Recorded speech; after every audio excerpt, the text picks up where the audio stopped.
September 18th, 2016. Greene County Fairgrounds, Iowa. By the time the announcer called his name, most people had already turned their attention away. The dust hung low over the pulling track, thick and golden under the late afternoon sun. Engines roared one after another, modern tractors lined up like polished machines from another world. Yellow, powerful, expensive. Each one backed up to the weighted sled chains, tightened engines revved, and crowds leaned forward to watch horsepower turn into distance. It was loud, predictable, impressive, in a way that everyone already understood. And then something different rolled in. It didn't shine. It didn't roar. It rattled. An old Farmall faded red chipped paint metal, worn down to the bone, slowly crept toward the track, like it didn't belong there at all. The tires were smaller. The frame sat lower. Even the engine sound was uneven.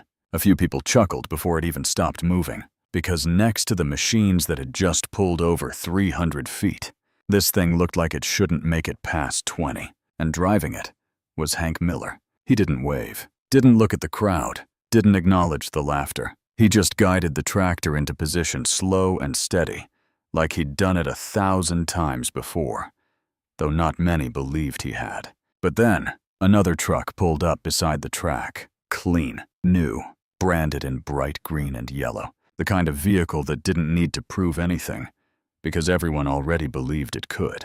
Travis Cole stepped out, sunglasses catching the light boots barely touching the dirt, like he didn't fully belong to it.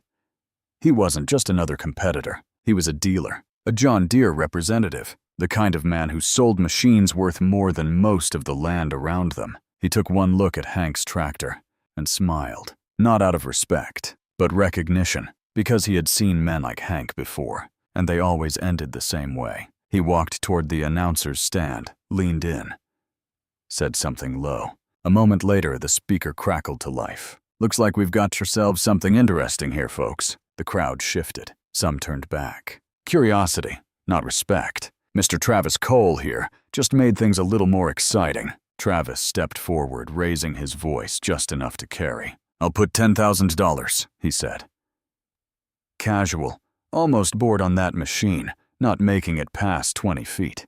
The words landed heavy, not because of the money, but because of how easily he said it. A ripple of laughter spread through the crowd, some louder than others, some already pulling out phones. Because this wasn't just a bet. This was entertainment. The announcer grinned. "Well now, that's a challenge." All eyes turned to Hank, still sitting on that old machine, still not reacting. For a moment, it looked like he hadn't even heard it. Then he reached down, checked something near the gear housing, adjusted the throttle. Just slightly, and without looking up, he nodded. Once. That was it. No speech, no comeback, no argument, just acceptance. And somehow, that made the laughter louder, because silence in a moment like that sounds like surrender. And that was when the humiliation really began. "Man, that thing won't even pull itself," someone shouted. "That tractor belongs in a museum." Another voice. "Hope you brought the cash, old man." Travis laughed openly, now turning slightly, so others could see his expression. "You don't have to do this," he called out. "Save yourself the embarrassment." More laughter. Phones raised higher. People leaning forward not to witness something great, but to watch something fail. Hank didn't respond, didn't even glance in his direction. He just placed his hand on the wheel, worn metal under calloused fingers. Familiar, steady, and if anyone had been close enough to see his face in that moment, they would have noticed something strange. Not tension, not doubt, but focus. The kind that doesn't come from proving something, but from already knowing. But there was something nobody there understood. Not Travis, not the announcer, not the crowd waiting for a joke to play out in real time. Because this story was never really about that bet. And it wasn't really about the machine either. Hank Miller wasn't the kind of man who ended up in competitions. He didn't chase attention, didn't care for crowds, and he sure as hell didn't gamble $10,000 on something he wasn't certain about. He was born in 1958, on a stretch of farmland just outside Jefferson, Iowa. Back when machines weren't replaced, they were repaired. When problems weren't solved by buying something new, but by understanding what you already had. His father, Walter Miller, was known across 3 counties for one thing. He could fix anything. Not quickly, not cleanly, but correctly. People brought him engines that other mechanics had already given up on. Machines that had stopped running years ago. Equipment that was too old, too worn, or too far gone. Walter never argued, never explained. He just worked, slow, patient, taking things apart not just to fix them, but to understand why they failed in the first place. Hank grew up in that workshop, not learning through books, but through sound, through vibration, through the way metal responded under pressure. You don't listen to what it is Walter used to say, you listen to what it's trying to do. Hank didn't fully understand that as a boy, but he remembered it, especially when it came to the Farmall. It wasn't impressive when his father first brought it home. Old even then, bought cheap, rough around every edge. But Walter didn't treat it like a broken machine. He treated it like something unfinished.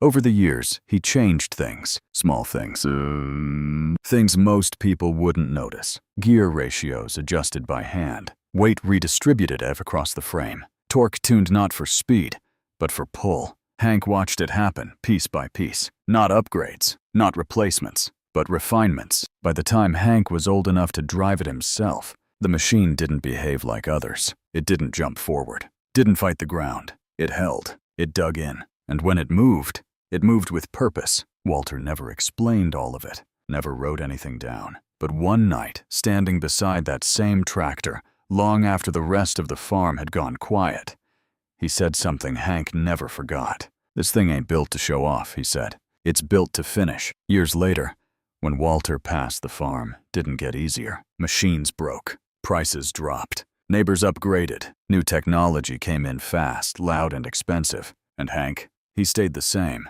Didn't buy new, didn't chase trends. He just kept working, with the same machine, making the same quiet adjustments, year after year, until one day, that old Farmall wasn't just a tractor anymore. It was something else, something no one else had. But I need to stop here for a second, because if you had seen that machine sitting on the track that afternoon, you would have laughed too, because nothing about it looked special. Nothing about Hank looked like a man about to win anything, and nothing about that moment suggested what was about to happen next. By the time Hank's turn came, the sun had started to drop. The light changed. Longer shadows stretched across the dirt track, cutting through the dust like lines drawn across a story that had already been decided.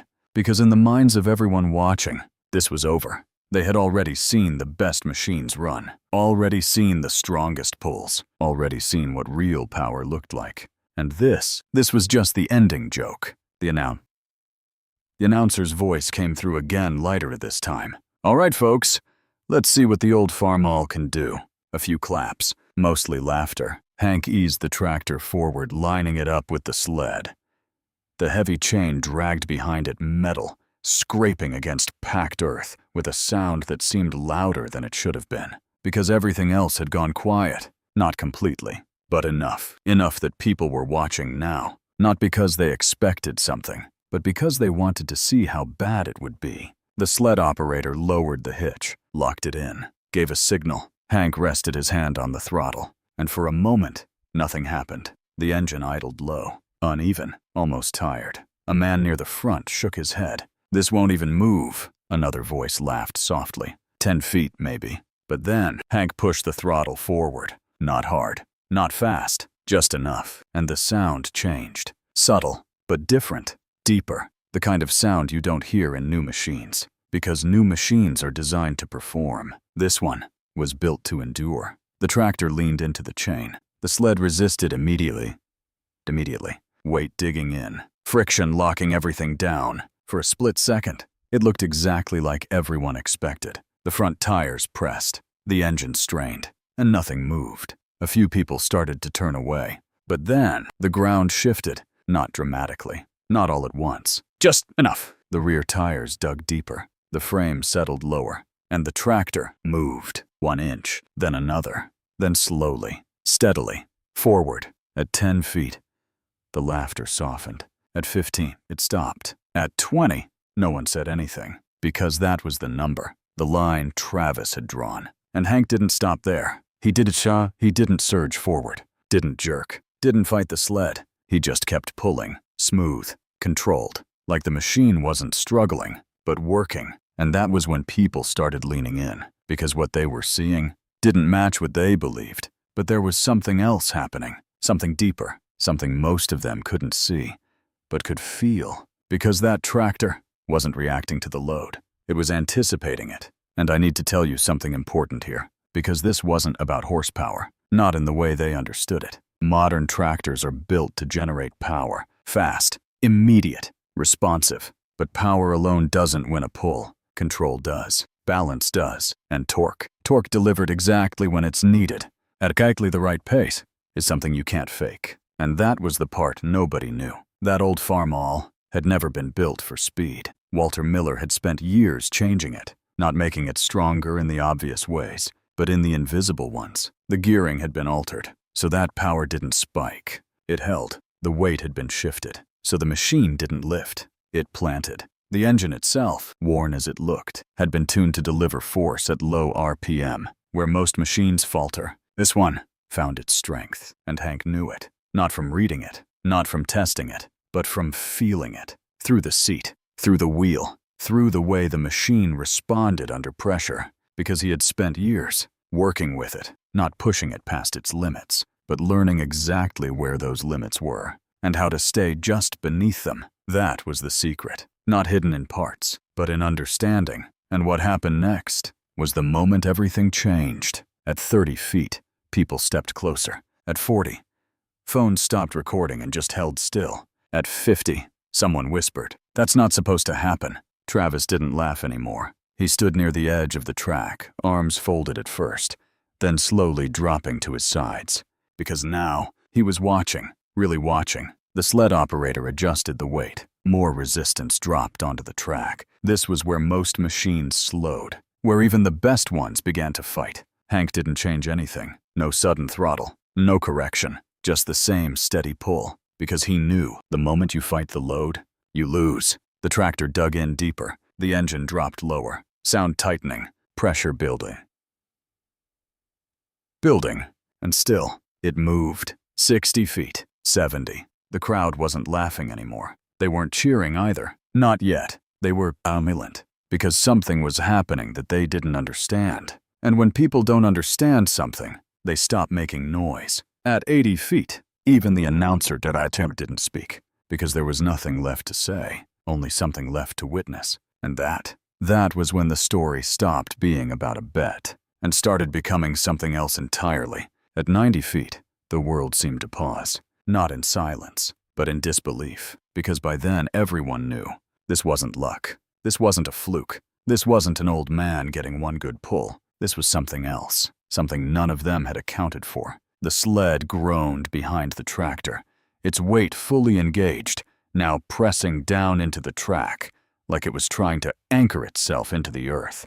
Modern machines had slowed here. Some had stalled. Some had spun out, wasting power in bursts of noise and dust. But Hank didn't change. His hands stayed steady on the wheel, his eyes fixed forward. And the machine, that old rusted Farmall, kept moving, slow, relentless, like it wasn't trying to beat the weight, but carry it. The engine dropped lower again, a deeper sound now, strained but controlled. And then, at 100 feet, the crowd broke, not all at once, but enough. Gasps, shouts, someone yelling, "No way!" Another voice louder this time. That thing's still pulling. The announcer finally found his voice again, but it came out uneven. "Ladies and gentlemen, we are seeing something." He stopped, because even he didn't know how to finish that sentence. Travis didn't move. He stood at the edge of the track, eyes locked on the machine, expression frozen somewhere between confusion and something heavier.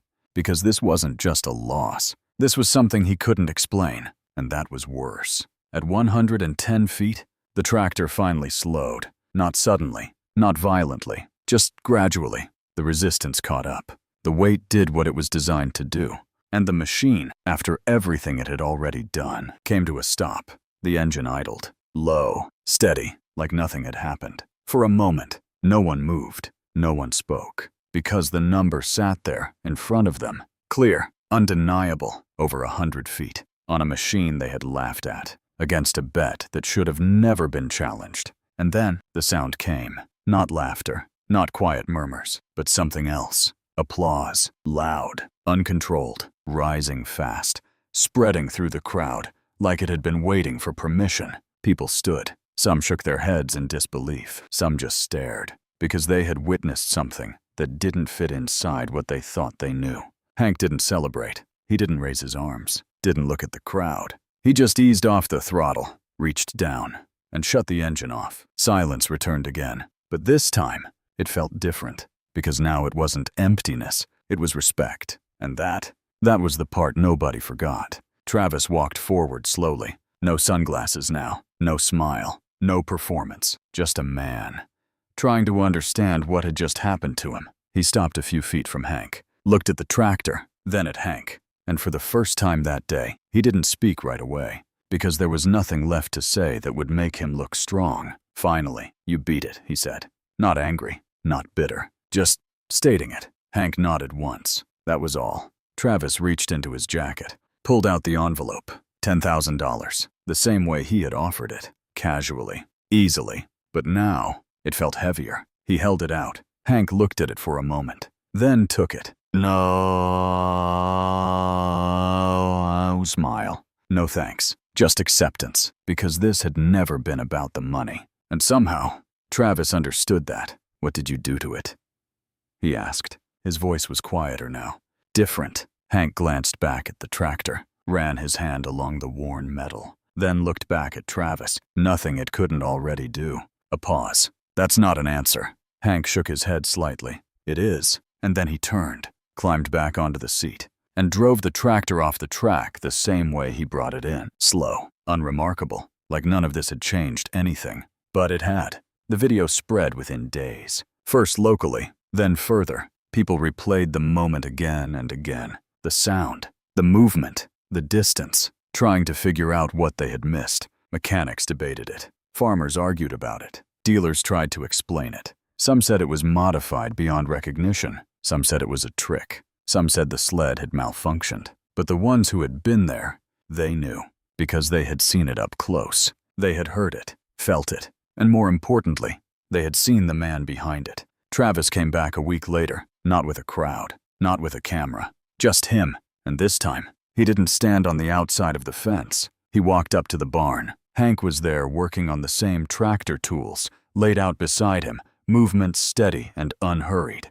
Travis stopped a few steps away. "Can you show me?" Hank didn't look up. "Show you what? How it does that?" Hank tightened a bolt, wiped his hand slowly, then stood. "It doesn't do anything," he said. "It just works." Travis exhaled, frustrated.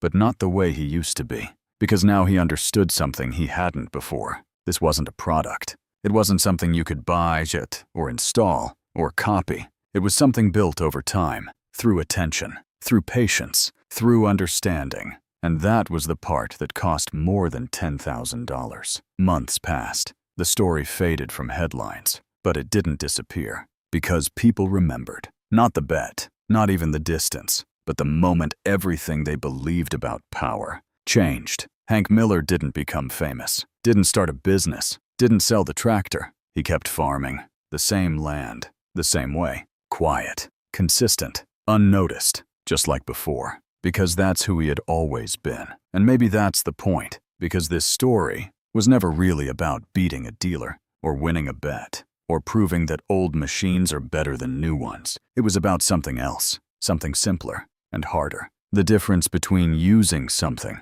and understanding it. Some men saw a machine and measured it.